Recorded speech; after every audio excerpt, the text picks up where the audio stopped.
Oh. Oh. Oh. How about that?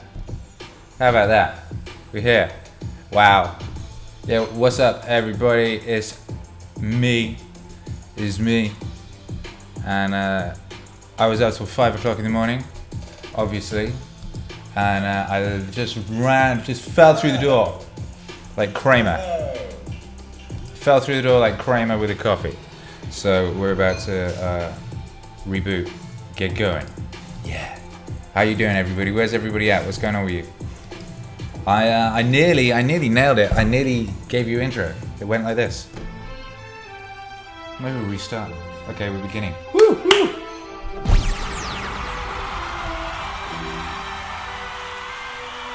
Yeah, there you go. There you go.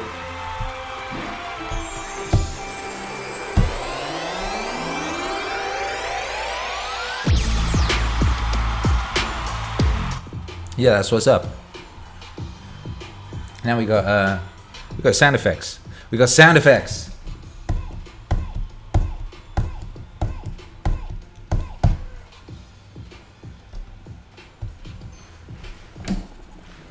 Yes, we do. What's going on with everybody?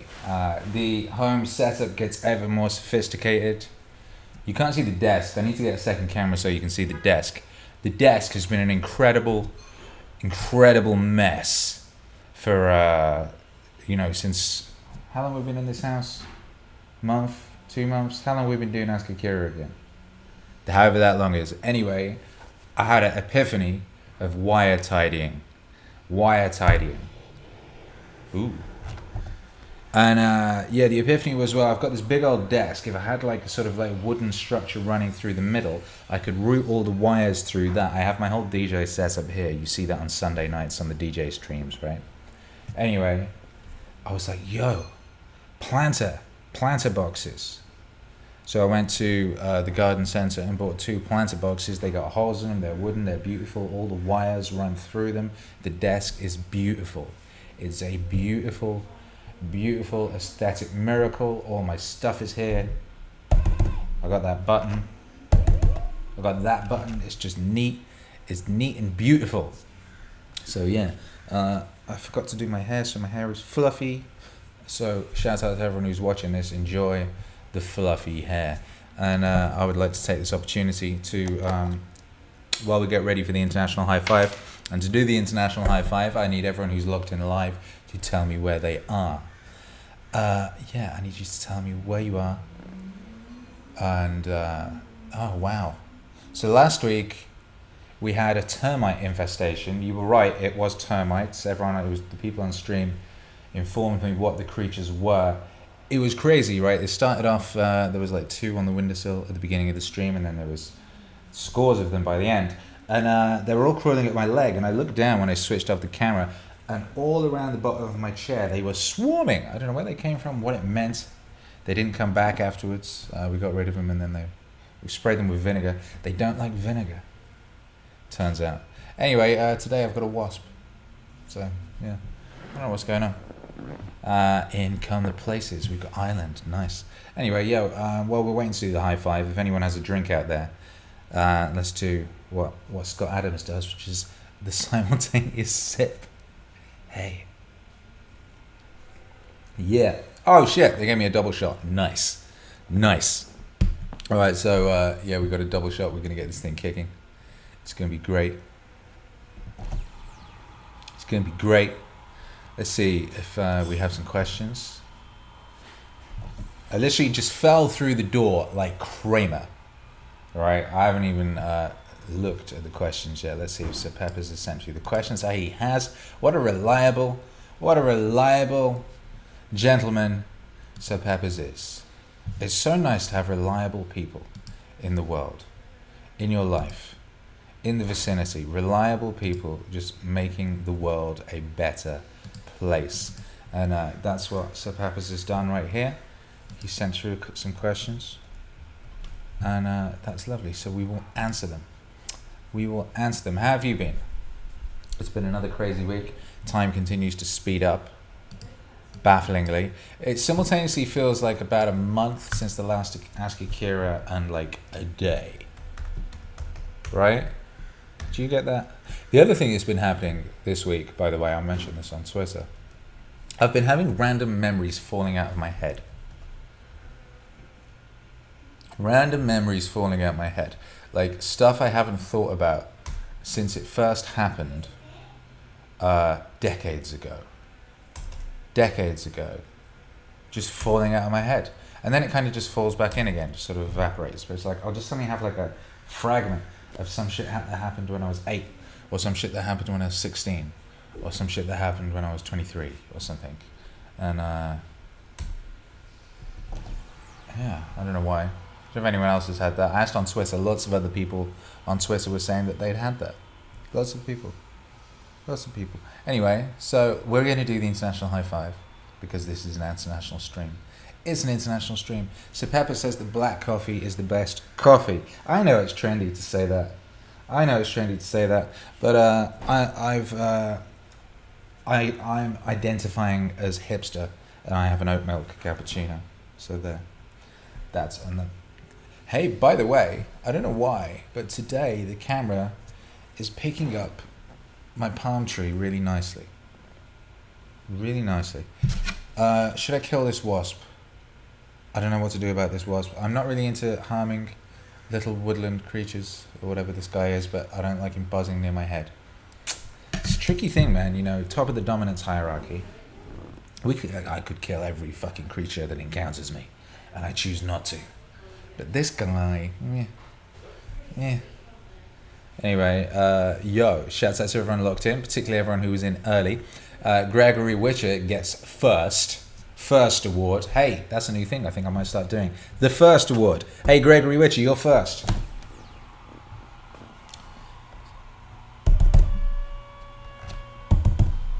Yeah, you get some serious sound effects.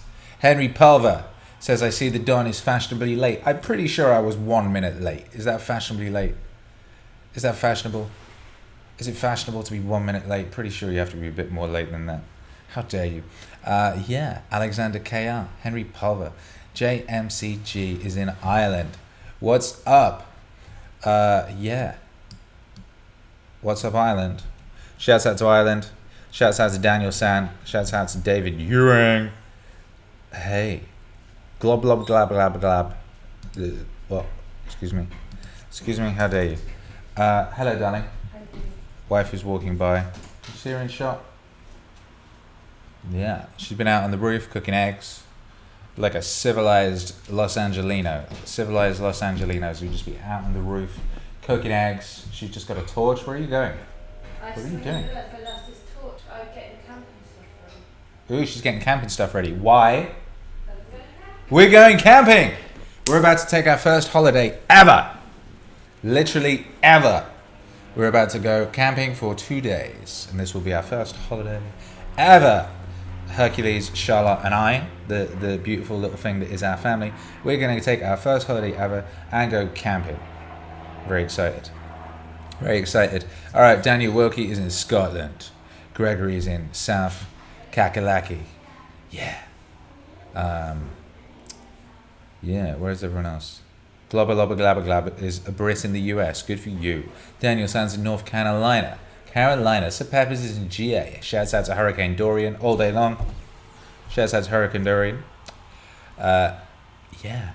Daniel Wilkie's in Scotland, Glasgow. Yes, Brandon Williams in Cayman. You know, it's an international stream. This is just, we're international people.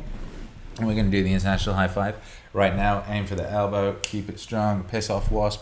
3, 2, 1. Splash. Yeah. Yeah, that's right. That's how we get down. And yeah, it fuzzed up the screen. That's a beautiful thing. Anders says from Dark in Denmark, I'm smoking weed to this Ask Akira. What are your thoughts on weed and substances in general? I think that humans are cyborgs, just pretty much from the off. Cyborgs from the off. What's my meaning crisis dude? Natural born cyborgs, he says. You know, clothes are technology. When we first picked up a rock and caved in some annoying guy's skull, that was technology. So all these things are technology. Weed is a technology. And it can be a useful technology. If I've been out DJing till 3 in the morning, whatever, I get back here, my brain is all crazy, I'm and I don't want to be wide awake until 5, 6 in the morning, I pop a 5-10 milligram weed edible gummy, which are legal here in Los Angeles, and that shit will chill me out, and I'll be able to go to bed and get up again. You know, that's useful. That's useful. That's useful. And you know, back in the day, I used to find weed was very useful for making music. I found it very good for really zoning in on mixing or editing a video or stuff of that nature. These days, I don't do it. And the reason I don't do it is that when I have weed, I can't answer emails. I just can't answer emails. I don't know why. Because I know some people who are very, very productive in those sorts of areas with weed, but I literally can't answer an email if I've had weed. It's like, can't do that. I can make 500 records. I can mix an album. I can do anything creative. I can do anything sort of like cognitive or in a sort of creative, cognitive fashion, but can't answer an email, can't do anything involving that side of life.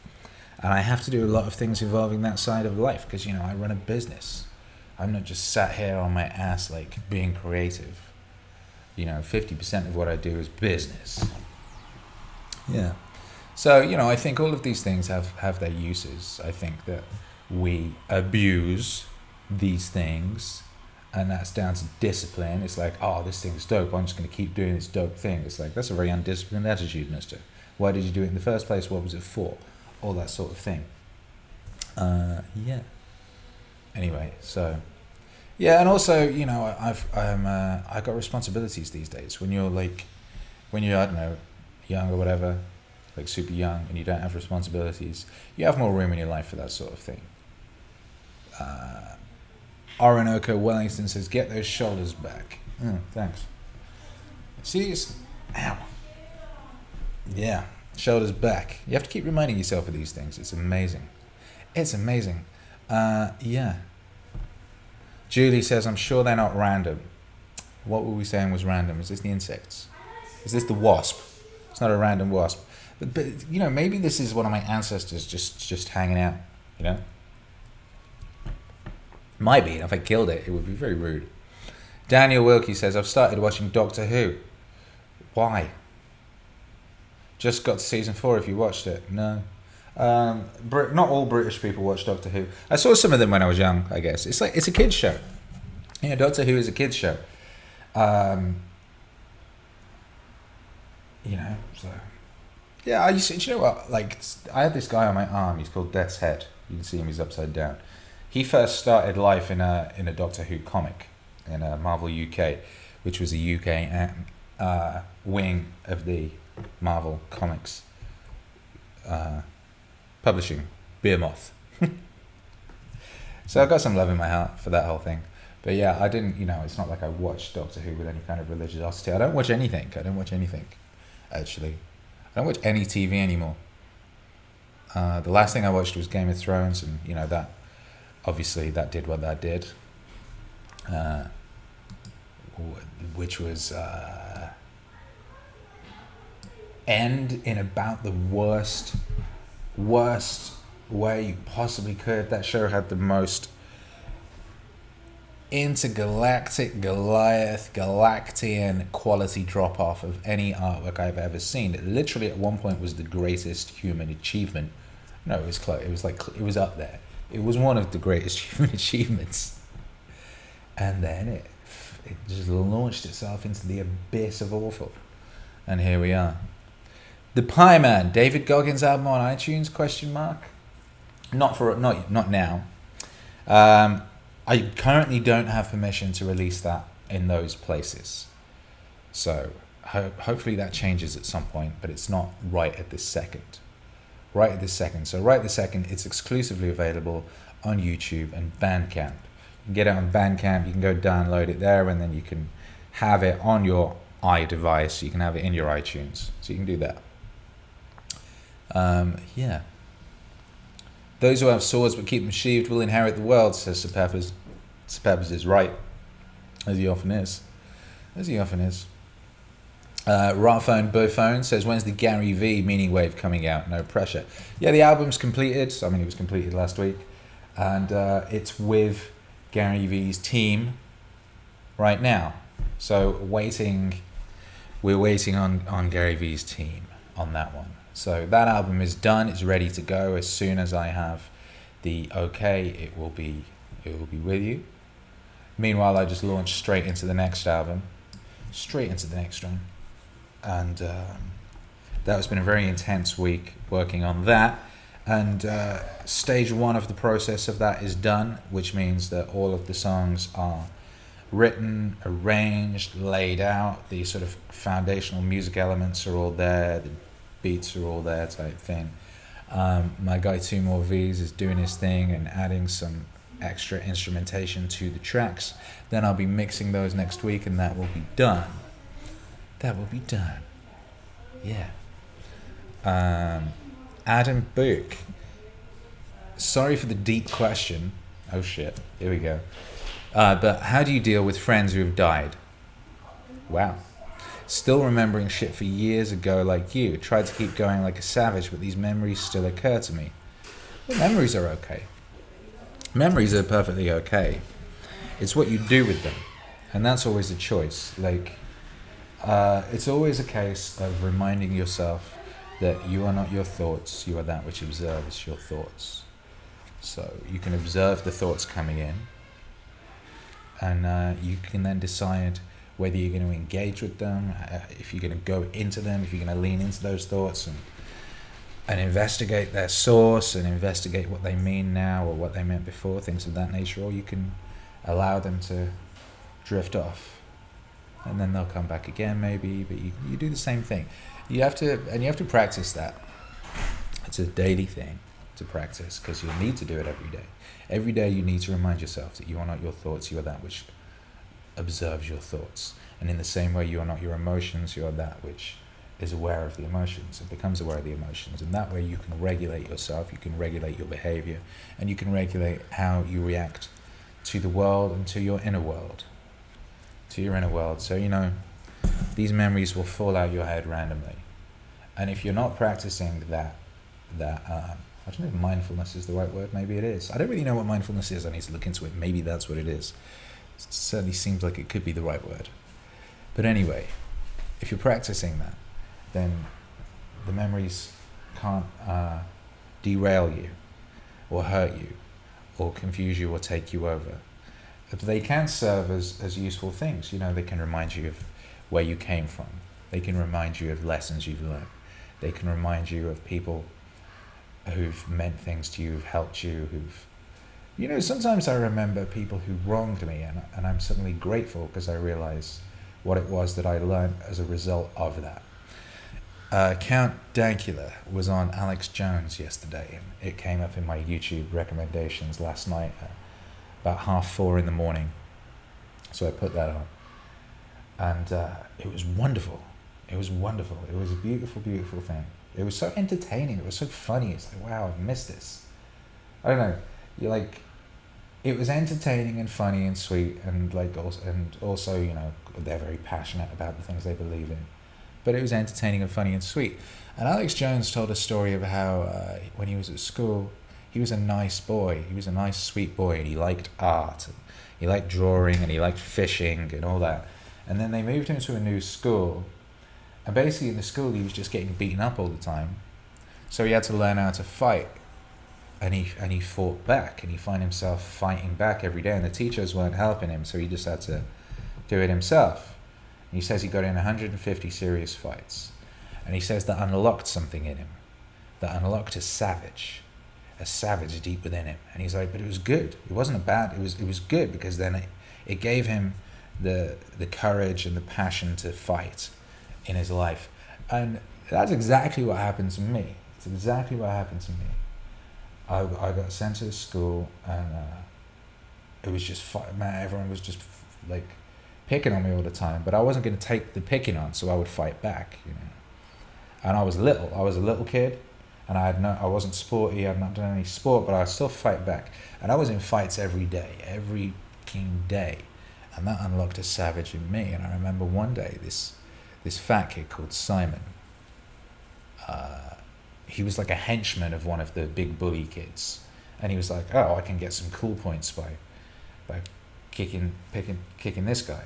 Little Adam, I was called Adam in those days. And so he came at me, and I was like, you've got a governor on you in physical situations, and you're always holding back because you don't want to kill people, really. And really, you don't want to hurt people. I mean, I never did. I never wanted to hurt anybody in my life.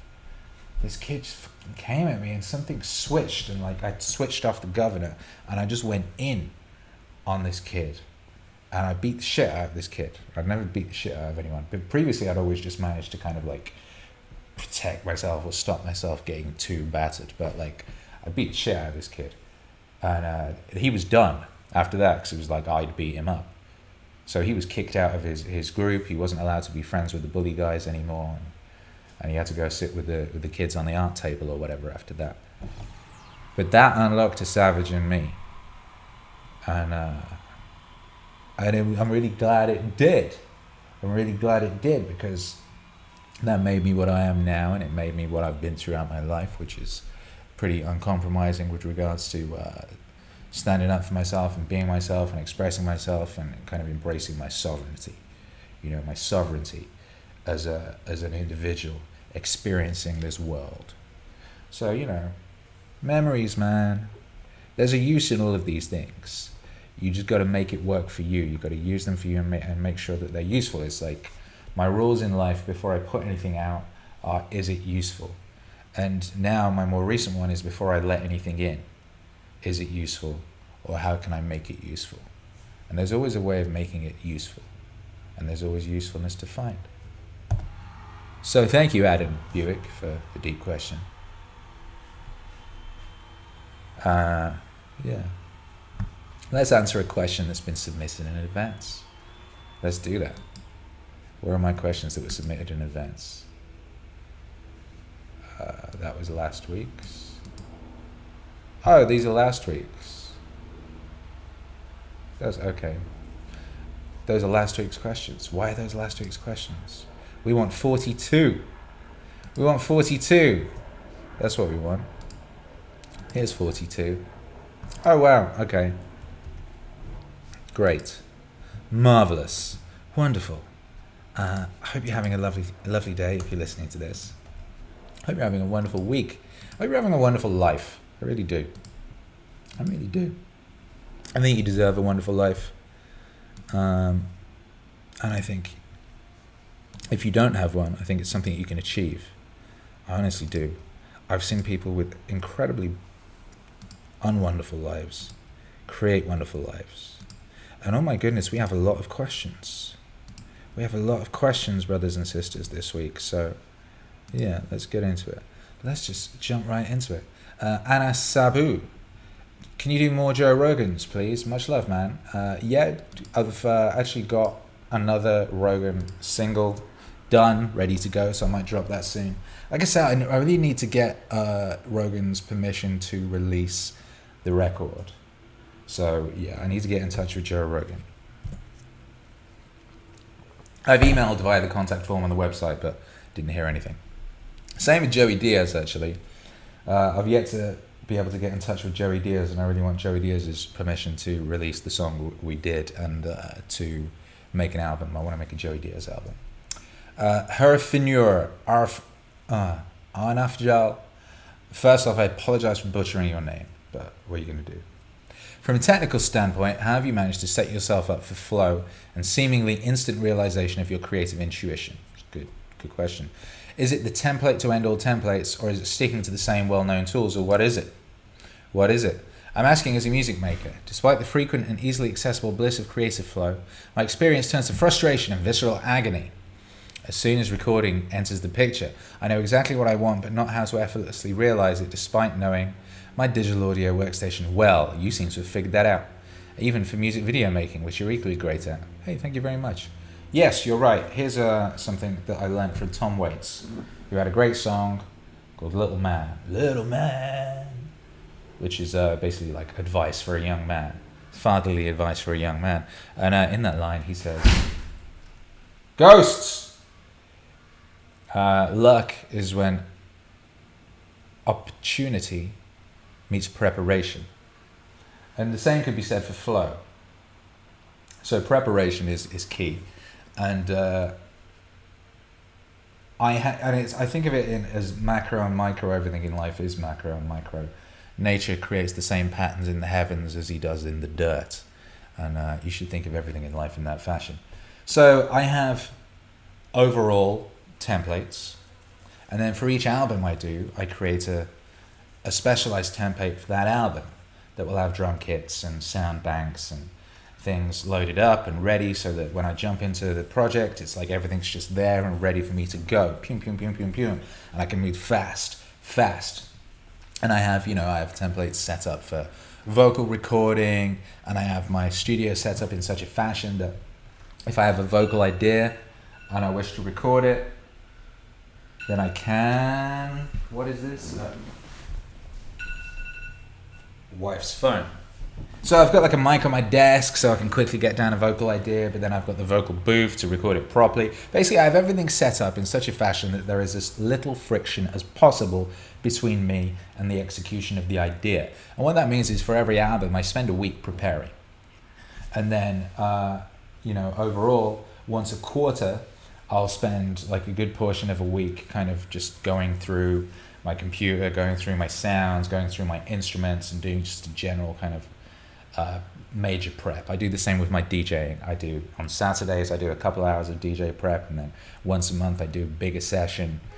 So it's preparation, and you want to factor in preparation. A lot of people just don't factor in preparation as being part of the process or part of the amount of time something's going to take.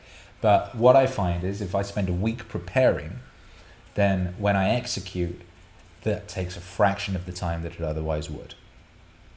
And this is, a great example of this is that I just, this time next week, another album will be done, and that will have taken a record 2 weeks. And that's really down to preparation. So, yeah, man. Joram Bose says, when will you be on the Joe Rogan podcast? Book them and they will come, as Wayne and Garth said to Aerosmith. Devin, so when I'm asked, basically, when, if, I assume it's when.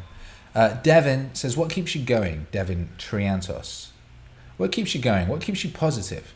What's been the great struggles of your life? I'm a huge fan. Soul fan. I found your music at a perfect time. Maybe you found me. Thank you. That's a lot of questions, Devin. That's a lot of questions. A lot of questions. What keeps you going? Meaning. What keeps you positive? Context. And context. So context. So it's the awareness that I am at the greatest time to be alive in recorded human history. There has never been a better time to be alive. That's just facts. That's just data. That's just a wasp buzzing around on the windowsill, reminding me. I don't know why he's there. And it's never been better. And it could be so much worse.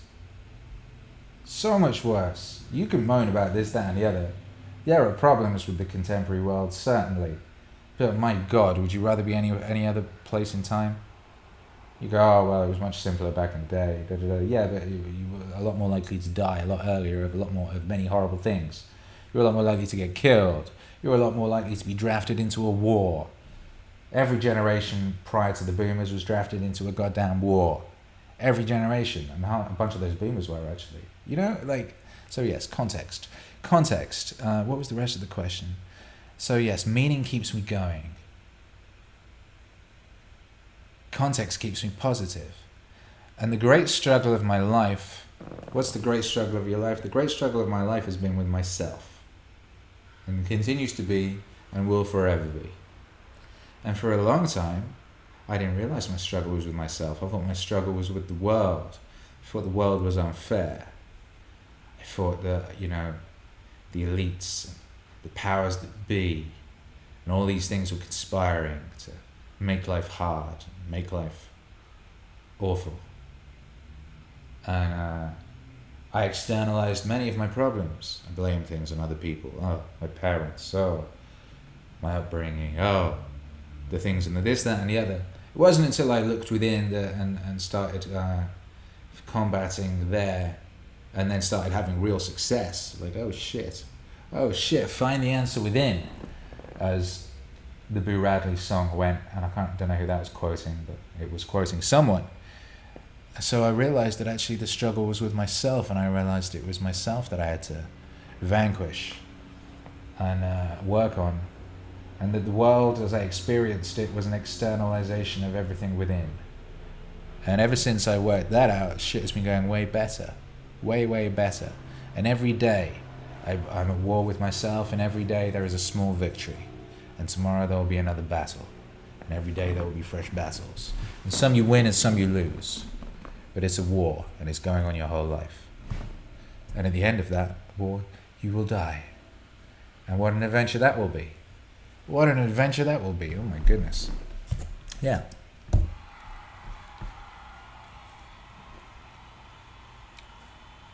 Anyway, I'm glad the music found you, and I'm glad you're here. And thank you for your question. Devin Bielek, I can't pronounce anyone's names today, says, does your son enjoy being a part of your process and having been in your music videos? Yeah, my son loves everything that we do together. He loves spending time with me. He loves hanging out. He loves being creative. He's a magical, wonderful little guy. He's huge. He's grown so much, it's baffling. He's only 6. He's like up to my shoulder or some shit, like practically. He's a slender, tall, powerful, beautiful boy. And yeah, he loves doing stuff with me, and he loves being creative, and it's a joyful thing. But I'll tell you one thing, I don't push him. I'm not like, you need to be making beats, blah blah blah. I kind of try and let him move in directions that he wants to move in, and try and help him do the things he wants to do. And yeah, anyway, yeah, it's a wonderful thing. Get a kid if you can. I would definitely recommend getting a kid if you can. Get a bunch of kids, man. I mean, it's useful to have an army in these times. We all need protection. We're all going to need help in our old age. Yeah. Hogus DePayne says, Kira, send your son to Harrow. What's Harrow? What's Harrow? Doesn't sound very nice. Sounds creepy. Anders says, do you need rights when sampling music? Yeah, technically, yes. Technically, yes, you do. Certainly, if you're going to release it in places where people are paying for it, I don't know. Frankly, it's an interesting thing. A lot of early rap music is not on Spotify. The early Ice-T albums, De La Soul records, stuff like that. And it's because back in the day, people just sampled at will, boom, boom, boom. They didn't think about it. They didn't, And till Biz Markie got sued. And then it was like, oh shit, we can't do that anymore. So a lot of those early rap albums are not on Spotify and things of that nature because of uncleared samples. And that's why, certain records aren't on Spotify of mine because I haven't yet got clearance for them. So yes, that's a thing. That's the world. And I believe that we're approaching a time, because here's the thing. If you upload a piece of music to YouTube, the algorithm will usually work out if it contains something copyrighted. So this stuff is getting way more sophisticated. So we're approaching a time when I believe any record you upload, the algorithms will be able to isolate everything that's contained within it. And then we can have systems where the people who created those component parts can get remunerated, and you can just split up the piece, and any revenue that it generates will automatically go to whoever created which part. Which means whoever created the chop snare, that's not it, that's the chop snare. You'll hear that snare on 90% of records at the moment. So whoever created that would get rich! Rich, I say. Oh, thank you, Theo Ohio, for the super chat. The Ohio. The Ohio. Says it's a beautiful day to be alive. That is factual. It really is. By the way, let me know if these sound effects are too loud. I haven't checked that.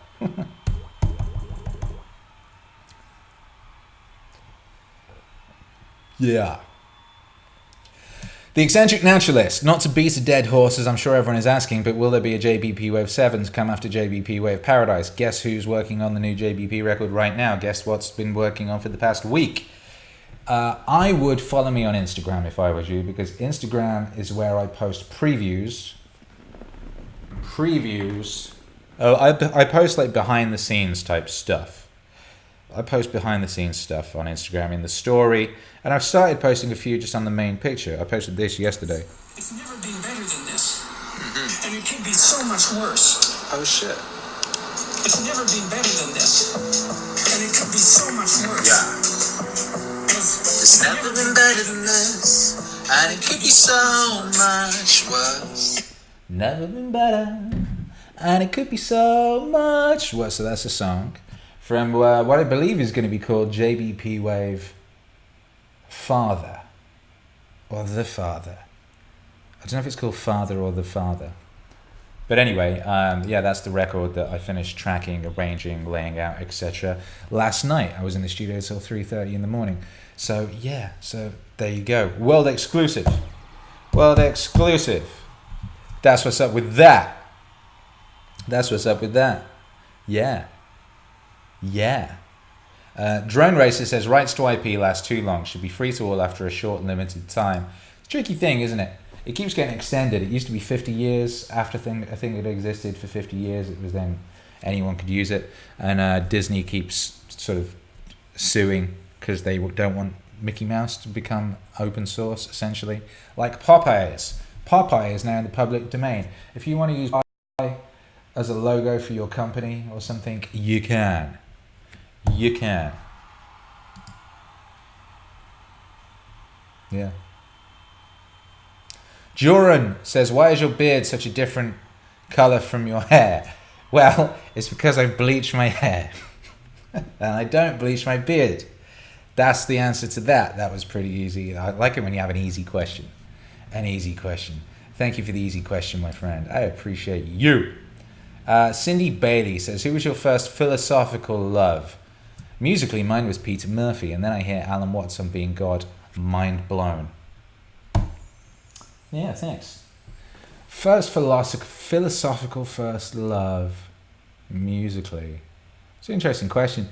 It's a very interesting question. I was very interested in questions of the mind and the soul and the spirit from as long as I can remember. Shit, man, it's a hard question. Maybe it was Morrissey. Does Morrissey count? Maybe. I don't know. It was comic books, comic books. The comic books of the likes of Grant Morrison and Alan Moore and people like that, I loved. Oh man, I found something that really, sort of gave me some strange feelings. I had a memory fall out of my head yesterday, and it was a memory of being 8 years old and reading a Todd McFarlane illustrated Spider-Man comic for the first time. I was in hospital. My dad bought me a stack of American comics, and they were these. I always loved Spider-Man from when I was very little. My mum painted them on my bedroom wall when I was 2, and I had these Spider-Man comics and they were the Todd McFarlane drawn ones. And it had, it was when Venom first appeared. I had the very first Venom appearances, and there was this wonderful one with the lizard and stuff. But around that period, Peter Parker, the Amazing Spider-Man, was married. He was married to a beautiful, curvaceous redhead called Mary Jane Watson Parker. She was a model and an actress, and she was completely different to him in every way. And she challenged him. And he was like, I guess, a kind of working class socialist sort of a type, I guess, leaning in that direction. Wasn't very good at making money, probably kind of thought that money was bad, stuff of that nature. And she was, she really encouraged him to make money and to go out there and be the best him. And she loved him and encouraged him, but she also challenged him and inspired him. And she also banged the shit out of him regularly. There's some panel I posted yesterday where he's really knackered and stuff. He was up till 5 a.m. web slinging, and he's got to wake up and go and make some money. And she wakes him up by slipping off her negligee and being all sultry. And it's I was damn, I want that for me. I want that for me. I want like a hot, cool, amazing wife who's different to me and challenges me and you know, is amazing in all these respects. And now I have one. And it really weirded me out looking at this comic, because Mary Jane Watson Parker in the comic, as she's illustrated there, looks just like my wife. It was crazy. She looked just like her. It's like, damn, I basically manifested that. And then I started feeling bad for like kids today, because like, you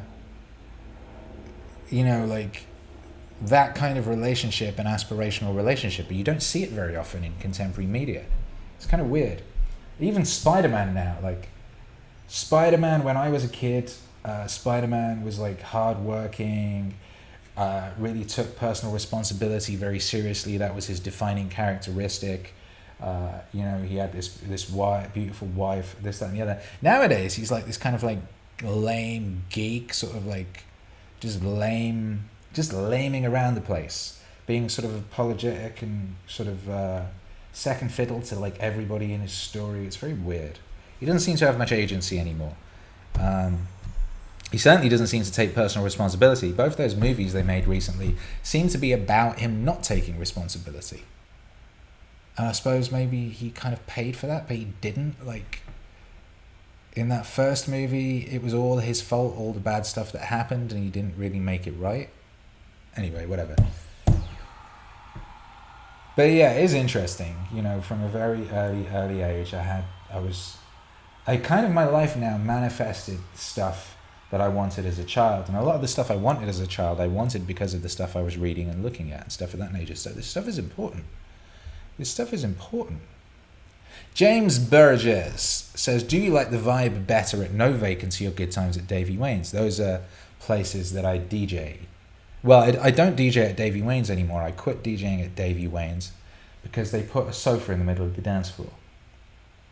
And, you know, I can't do that. My whole thing, I saw someone the other day, actually, a DJ, and he was saying, oh man, I heard about you. I heard so much about you. They were all talking about you at the W Hotel, and how you had Davy Wayne's on a Sunday was just the most lit club they'd ever been to, and it was just the craziest night they'd ever seen, and and all this. And like, you know, that was my thing, man. It's like, create a party, create a transcendent experience. And Davy Wayne's is like a bar. It's like a 70s time machine in Hollywood, and you go through a fridge and you're in the 70s, so it's only 70s music and stuff of that nature. But it's like, I would treat that like I was Daft Punk making an album, and the purpose of the album was to create a transcendent experience for the people in the room at that exact moment. So I was doing like a lot of kind of like live remixing and looping and sampling and stuff, but only 70s material, and just created. It was really nice. It was really joyful. And it's an example of when limits can be really useful creatively, because the limits were nothing after 1979. That was my limit. So I worked within those parameters and created something that otherwise never would have been created. Otherwise never would have happened, you know? And so I did love that about Good Times, but I'm not there anymore. I'm currently my regular DJ gig is No Vacancy on Saturdays.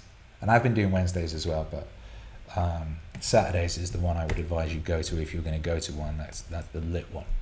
That's super lit. Super lit. Patar says, hey Akira, any tips for a piano beginner? Big love to everyone here. Do you know what? I need to learn to play piano properly. The way I play piano is really slowly and by ear, and kind of like hitting notes until I get the right one, and then working out the sequence and then repeating that sequence. So I've literally been thinking I should take some time out of my schedule to learn piano properly. So yeah, any tips? Yeah, learn it now. Learn it now, because you won't regret it. You'll be glad you did. It's something I wish I'd done before, frankly. Ryan says, when did your fandom of Grant Morrison start? Well, Grant Morrison is one of the greatest writers of all time, and he's a friend of mine these days, which is, it's very, very cool having like high level, like being friends with someone who operates at a very, very high level. It's really cool because you can learn so much from them. And yeah, it's dope. And man, I don't know, man. I mean, I think I read Arkham Asylum when I was 10, maybe. But it was The Invisibles that made me like really love Grant Morrison. And then I really loved The Filth I have the monkey, the communist space monkey from the filth tattooed on my back. That asshole monkey. I really loved his Final Crisis stuff. I really loved the stuff he does with Jack Kirby's characters. There's a story he did with Thingy Bob. Shoot, why have I forgotten his name? The escape artist character from Jack Kirby's Fourth World, whose name suddenly escaped me. Anyway, it's one of the best things I've ever read. It's so heartbreaking, so tragic, and then so wonderful. I can't spoiler it really. Grant Morrison is really, really good at writing people into the worst situations possible, and then showing you how that actually can be good. And they might be dead, they might be paralyzed, they might be, you know, the worst thing or possible might have happened to them, dead children, all sorts of, but like somehow Grant Morrison shows you how that can be transformative in a useful or good way, weirdly.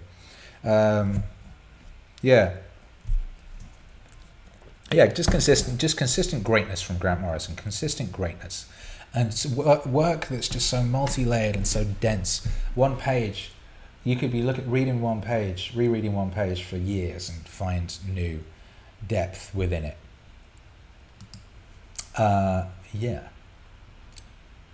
Damn. How the hell have we been going for 50 minutes already? I've got a ton of questions left. Shoot. All right, I need to get in. WM. Oh no, sorry. Gregory Witcher. No, where are we? Cindy Bailey. Tristan Stoutenberg says, how do you think about hyperproductivity and working with others? Oh, as in how would hyperproductivity work when working with others? Well, I've been trialing it. And it really helps if you're working with people who are similarly motivated as you and similarly conscientious. That helps. But it depends who you're working with, how you're working with them. For example, I work with people on my videos, and some of these people I work with, and I pay them. And I've developed good relationships with these people where they understand what I want, they understand what I'm going for. And they work at such a speed that it works with what I'm trying to do, and I also don't have unrealistic expectations and plan my processes ahead, and I have systems built in for all of these things so it works and flows and there's as little friction as possible. So the same principles apply, but when you're working with other people, you have to bear in mind that they're not you, and you have to account for things like, you know, how long they're going to take and how motivated they are and things of that nature. So you need to have realistic expectations baked in. Otherwise you fuck your whole shit up. Gregory Witcher says, do I remember correctly that you mentioned turning down work for Coca-Cola? Would you ever consider a larger entity or something similar being a backer to you? I'm thinking specifically of something akin to Eric Weinstein's risk-advertising model for The Portal podcast would be of higher interest to you if so. I don't know what his risk-advertising model is, actually. I don't know what's going on there. I saw that, was it yesterday? He'd taken down one of the videos from YouTube because he said didn't like one of the adverts that was shown on it. I don't know if I got this completely wrong because I was going to text him and then I forgot. I was like, if that's what happened, that was very boomer, because you can just turn off video advertising in the back end of YouTube. You don't need to delete the video. Maybe I got something wrong there. Maybe he had an advert within the video. So I don't know what that is. I do know that yes, when I was signed to Interscope, my A&R at the time approached me about letting Coca-Cola use "Oh What a Glorious Thing" for an advertising campaign, and it would be like someone would wake up and my song is like, in the song I'm talking about my day and waking up and stuff, and it would follow the lyrics, but the first thing they would do would be go to the fridge and pull out a Coca-Cola and crack the Coca-Cola. And at the time, I was like, rub, no sellout, I'm not doing that. You can go shove it up your butt. These days, if a giant company came to me with millions of dollars, maybe the smarter thing to do would be to take the $1 million and reinvest those into the business, and therefore, make the business bigger and more useful and reach more people and help more people. Maybe that's what I would do. It's a case-by-case thing, I would say. But certainly these days, I'm a lot more open to the idea of working with big companies because I'm not a child.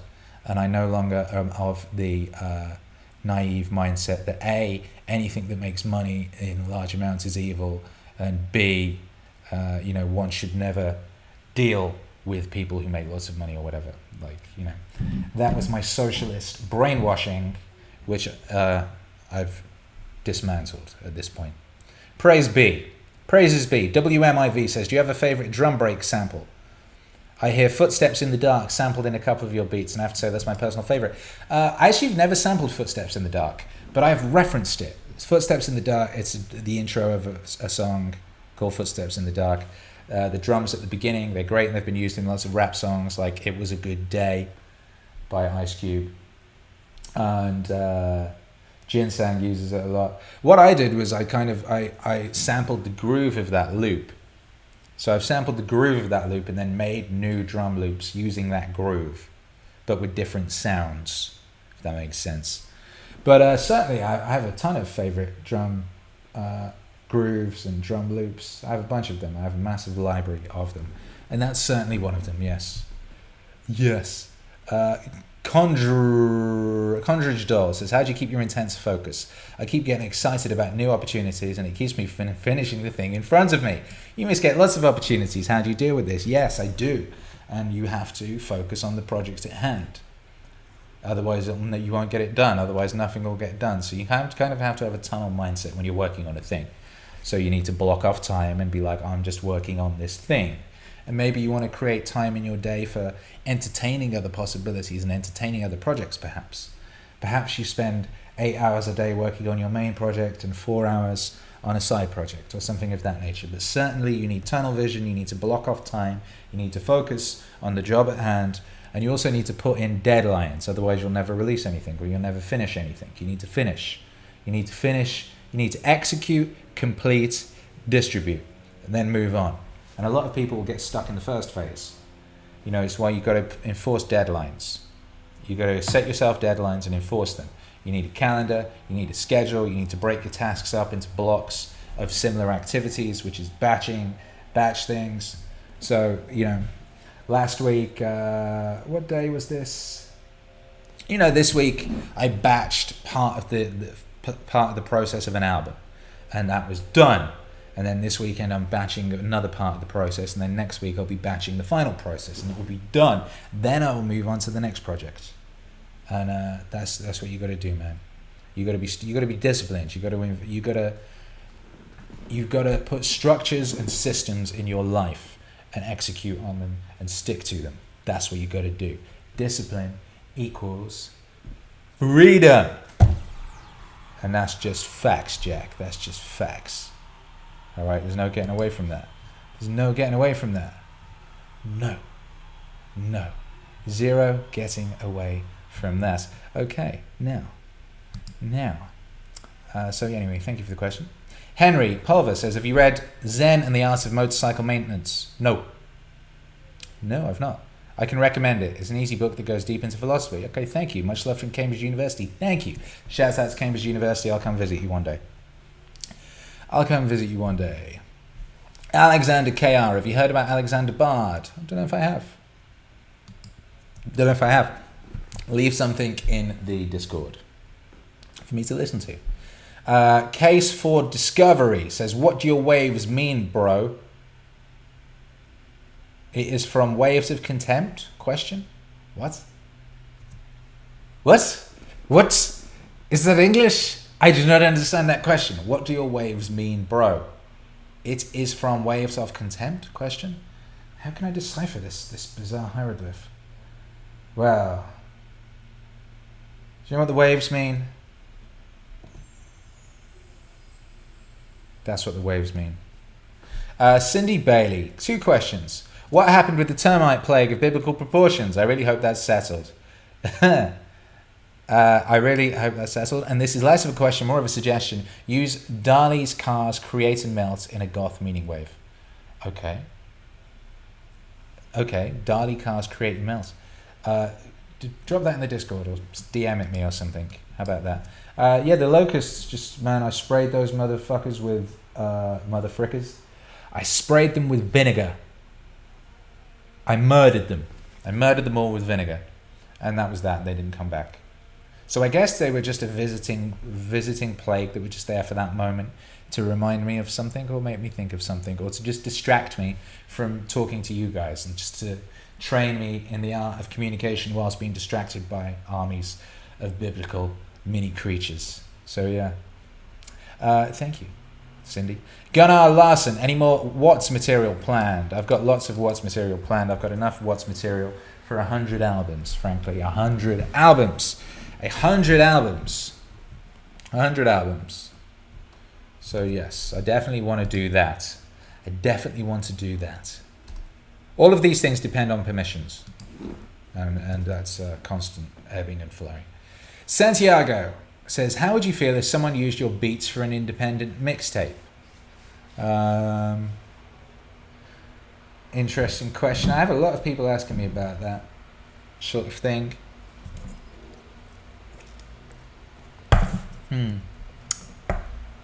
Yeah, I don't know how I feel. It depends on the artist, honestly. How I would honestly feel about it depends on if I liked the artist. It depends on what they were saying over those beats. If they were saying some stupid bullshit, I probably wouldn't like it. And if they were saying some corny, preachy bullshit, I probably wouldn't like it. But if they were saying some cool shit, I would like it. For example, a Japanese group hit me up and they want to use one of my beats and they asked me if they could and they want to license it and they're going to pay me. And that's really cool. It's good to be paid. And they're really good. They're really, really good. They're like really good.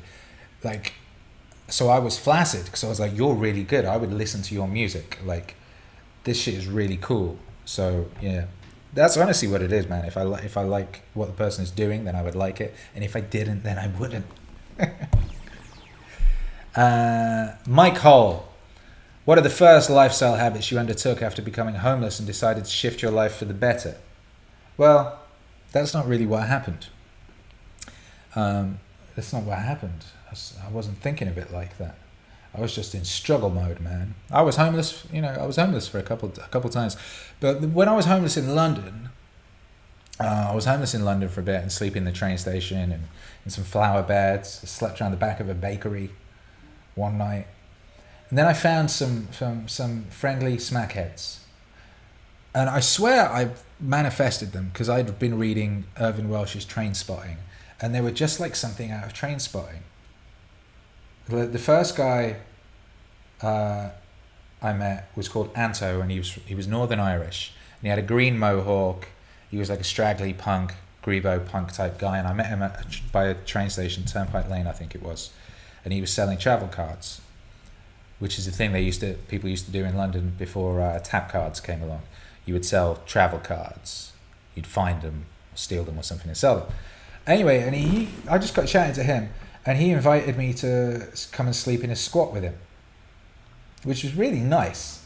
Also, it's like, a ridiculous thing for a teenage boy to be like, oh yeah, I'm going to go stay in this squat with these junkies, but I did. And he was really nice, and he had this girlfriend, and she was Scottish, and I'd pretended to be Scottish, by the way, because I'd been doing door-to-door gas sales, and they tell you in door-to-door gas sales that salespeople with regional accents do better. And I developed a Scottish accent from reading Train Spotting, and it's written in phonetic Scottish. So I was reading it out loud in my head. So I was speaking like this because I'd kind of learned to speak like this because I was reading the book, and it would write things like "oh you dosh cunt" and shit like that. So I knew some colloquial isms. It's pretty bad now, to be honest, but it was better then. So I just default mode when this guy spoke to me. I kind of went into this Scottish accent. It's a bit like wearing a mask, I guess. I was a bit scared. And then I had to just keep pretending to be Scottish the whole time I was staying with them in this squat in London, which is how I basically got to where I got to. And it was like, and I was staying in that squat, and they had a mattress in the corner that they let me have, and no one was allowed to touch it because they all had lice. So I had this mattress in the corner of the room, and there was like maybe 4 to 10 of us in that room at any given time. And I got myself a job at a press office for books, and I was a photocopy boy, and I used their internet to make my own to publish my own music fanzine, my own digital online magazine, which was a very new idea. And then I used that as a platform to get a job at a music website, and I lied and said that I'd written for Mojo magazine. And in those days, like, you could get away with those sorts of fabrications because you couldn't just Google search anything and check it. So I guess in answer to the question, what lifestyle habits did I undertake when I decided to shift my life for the better? I don't know, man. I didn't shift the lifestyle. I was just fighting. And just scrabbling out there and hustling and making opportunities and just going super hard.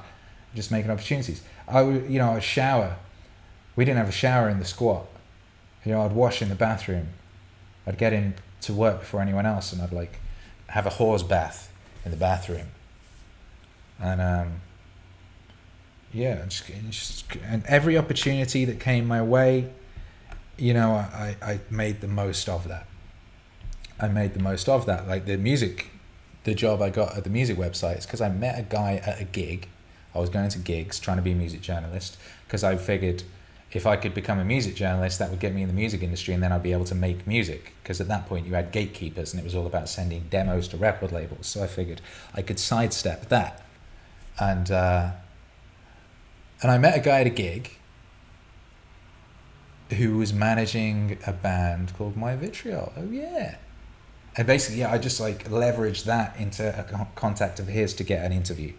And then I aced the interview. I fabricated an existing career as a music journalist. I was writing. I'd been making my own fanzine since I was 13, so I could do it. I was doing it. I just kind of like fabricated who I'd been doing it for, and then I got into the music industry. And then a few months later, I was able to rent my own apartment and leave the squat. But yeah, I didn't start like putting deliberate lifestyle habits. I didn't even start thinking about the world in that way for a long time. So yeah.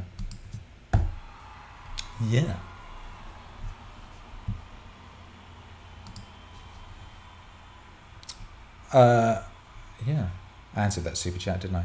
Julie says, do you use affirmations? Yeah, I do. Affirmations are a very powerful thing. I think of it like Grant Morrison is, as well as a chaos magician, as well as a comic book writer, he's a chaos magician. And one thing they do in chaos magic is a thing called hyper sigils. And that's like you have an intention and you write it down and you remove the repeating letters and the A's and the E's and things like that, and you turn it into a glyph, and then you meditate upon it in some fashion. And then you burn the paper or whatever. And what it is doing is taking the intention and burning it into your subconscious, so that then your subconscious works on that intention and then makes it more likely to happen, basically. Because most of what you do is subconscious. System 1, system 2. System 1 is kind of unconscious stuff that you do, reflex, habit, without thinking, whatever. System 2 is where the brain pays attention and so it takes over. So the more that you can, when you want things to happen, you want to achieve something, it's helpful to put it in your subconscious. And that's all affirmations are. An affirmation is burning something into your subconscious. So yeah, I use affirmations to burn things into my subconscious that I want my subconscious to work on, as well as my conscious, and that's all it is. And it's useful and it works. It's useful and it works. Gregory says, hang on, sorry. I have more older questions. Oh, JMCG, thank you for the super chat. Appreciate you. Have you considered a Brian Cox wave? My uncle wants me to make a Brian Cox wave. My uncle does. And, Brian Cox has a lovely voice, doesn't he? He has a lovely voice.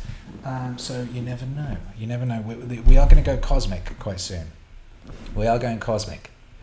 The cosmic stage of the MEANINGWAVE universe is going to be unfolding. So, yeah, we shall see. We shall see. Sir Peppers, thanks for collating the questions, my guy. I appreciate you. Says, what would you say is your favorite album or EP cover art? From your own albums or EPs, on an all-time favorite. From my own, what's my favorite cover art? Oh, I don't know. It's a good question. I'm going to be lame and say I don't know. Is that fair? That's not fair, is it? I should probably just do one. Let me have a look at them. I'm going on to Spotify to observe myself. to observe my catalogue that's on Spotify. That's not the full catalogue. It's not necessarily the smartest way of doing it, but anyway, let's have a look. What have we got? That Naval album's got a really nice cover. I like that. That's a nice one. Elon one's very good. Themes is very good. I quite like that Living in the Future 2011. That's actually me in the shower in Stephen Haig's place in Paris, and my wife took the photo. And that's not Photoshop color. That's actually the color of his shower. He had the most aesthetic shower I've ever come across, and it had multiple shower heads blasting you from every direction. I honestly, currently, I like my artwork, but I don't think it's as good as I want it to be yet. Nothing is. I really want, the music is still in the early stages. The music's still, is getting better and better, and it's going to be so much better. I'm really excited for this time next year because everything is going to be so much better than it is now. Oh my goodness. So Pepper says, are the Akira interviews on ice right now, and could we see a return of it in the future? Yeah, I definitely, that side of the podcast, talking to other people, I definitely want to do a lot more of those, and I really enjoy doing them. It's a case of scheduling. And currently we've been focusing on the albums and trying to get ahead on that, working on getting ahead on that. So I'm working as hard as I can to get ahead. Because I was at the stage where it was like, I'd be working, and as soon as I'd finish a thing, I'd be like, right, it needs to come out now, and then straight into another one. And I want to get to a point where like I've got content done ahead of time. Like an album's finished, it's scheduled to come out in 2 months, and it's done. So I'm getting to that point, and then we can start doing interviews again. And we're getting close. We are getting close. So yeah. What influential person is next for MEANINGWAVE? Well, the next two are Jordan Peterson and Gary Vee. There's other people, but I'm not telling you about them yet because I like surprises. Don't you like surprises? I like surprises. Devin says, are you self-taught or were there mentors along the way? I'm very much self-taught. And there wasn't even YouTube when I started, so I was trial and error taught. It wasn't even that I could go online and look at tutorials. I just literally was like hitting buttons and pressing things and listening to what they did and working it out that way. Now, along the way, there were a few mentors because when I got my first record deal, Interscope Records put me in with some producers, and I worked with a guy called James Brown, and I learned a great deal from him, and I've got so much eternal love and admiration for that man. He's a beautiful, beautiful man, and he did wonderful work on that record, and he taught me a great deal, and he was very patient, and he was very welcoming me into his life and his heart, and he showed me so much. I'm so grateful to that guy. And Danny Saber as well, I worked on that record with, and similarly, I stayed in his home, which was a converted Masonic lodge in Laurel Canyon. I stayed there, and I learned a great deal from him. I worked with Emil, who you may know from those Kanye West and Lana Del Rey records, and I learned a great deal from him. And then on my second album, I made that with Stephen Haig. Again, he welcomed me into his home. I stayed at his home in Rye and Hastings. And he showed me and taught me so much. He really taught me a great deal. And he showed me Logic. And I was working on PCs before I met him. And I was using Fruity Loops and Acid. And he showed me Logic on a Mac. And that's what I'm on now. And the whole system I have now is based on an afternoon I spent with Stephen Haig. And he spent an afternoon of his time showing me just the basics of Logic. And so I'm very, very grateful to him for that as well.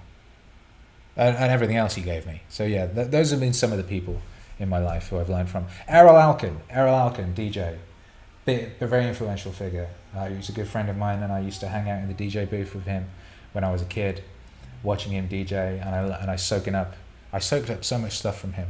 I didn't even really, at that point, I wasn't even interested in DJing. I was interested in rapping at that point. I would just hang out in the DJ booth with him, rapping over records. But I just soaked up so much knowledge from him that when I became a DJ, I'd realize, oh shit, this is something I learned from Errol. So yeah, those people were very influential, and I'm very grateful to them. And yeah, you know, it's very useful to have figures like that in your life. But if you can't find them, you know, in the so-called real world these days, you can find them digitally. And this is something I talk about a lot. But you can really choose your peers. You can choose your mentors. You can subscribe to their podcast, follow them on Twitter, watch them doing YouTube streams. You can ask them questions. You know, we can do this now. You can choose an army of people who will shape you into the best version of yourself that you wish to create, that you wish to manifest, that potential best version of yourself. The people to help you do that are out there, and you can find them right now. They can help you right now, and that's just wonderful. That's just wonderful.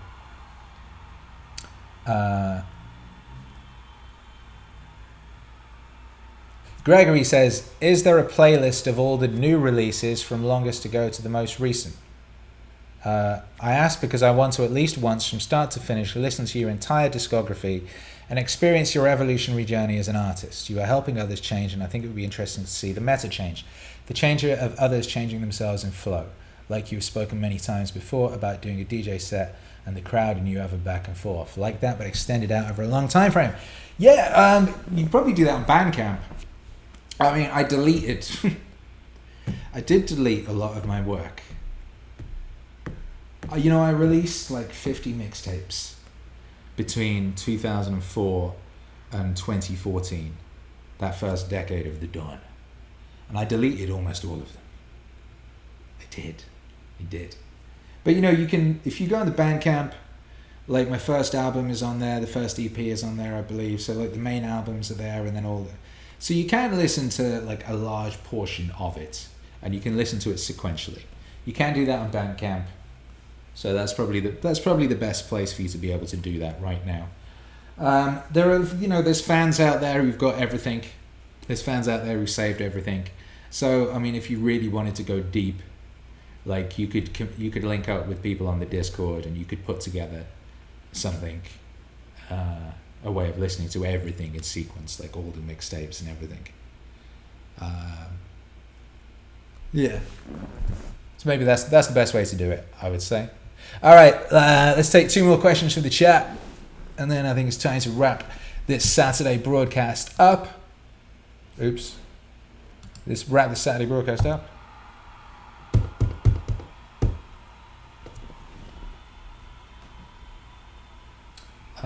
Yeah, let's have a look.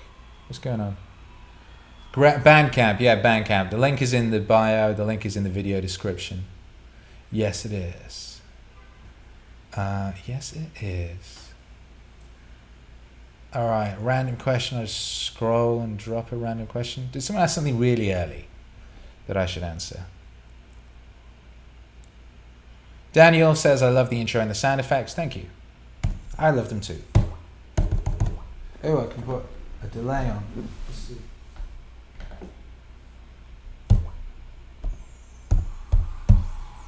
Yeah, very nice. Very nice. Yeah.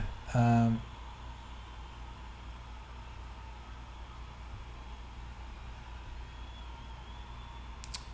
okay. Zap says, have you or would you do a live streaming set? Yes. I literally have been doing that every Sunday for the past 4 weeks.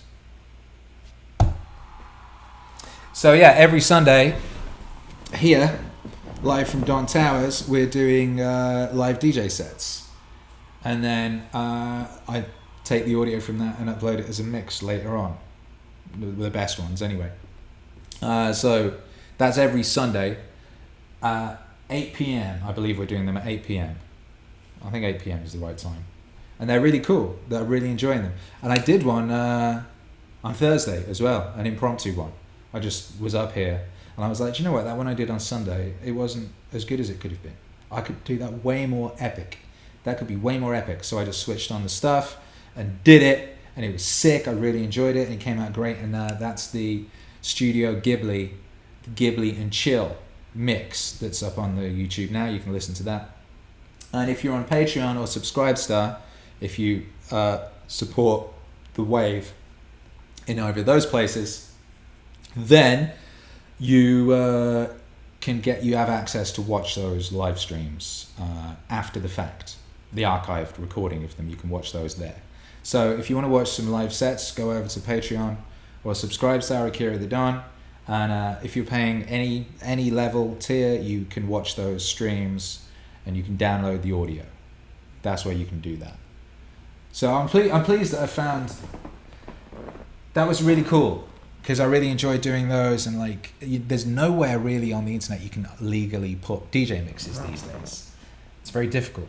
Patreon and Subscribestar is a good solution for that. And also, by the way, Jordan Peterson's ThinkSpot, social networking, crowdfunding, blog platform, is about to launch, and your friendly neighborhood Don is going to be there, and we're going to be doing some real cool stuff there.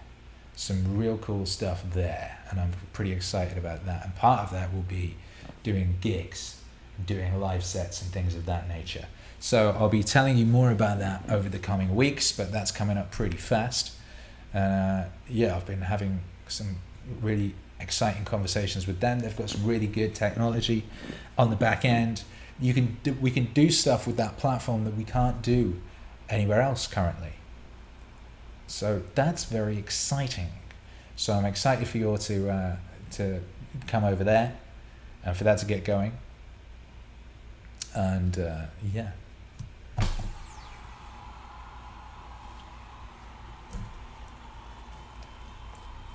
Gregory says, tiny home tour bus, are you interested? Who are you talking to? You talking to me? Or someone else? What's a tiny home tour bus? What's a home tour bus? Is that like a tiny bus that you just drive around your house? Name a future MEANINGWAVE cryptocurrency. Well, I'll tell you when we launch it. We launch it. Yeah. You excited?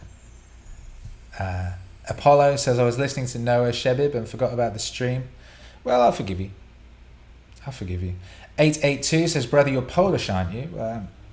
My grandfather, he was very Polish. Very, very Polish. A noble Polish forehead. And kidnapped by the Russians as a teenager, put in a concentration camp. He was called Tadeusz Narkiewicz. He drove a tank. I live in a penthouse in West Hollywood. I just think about that shit all the time.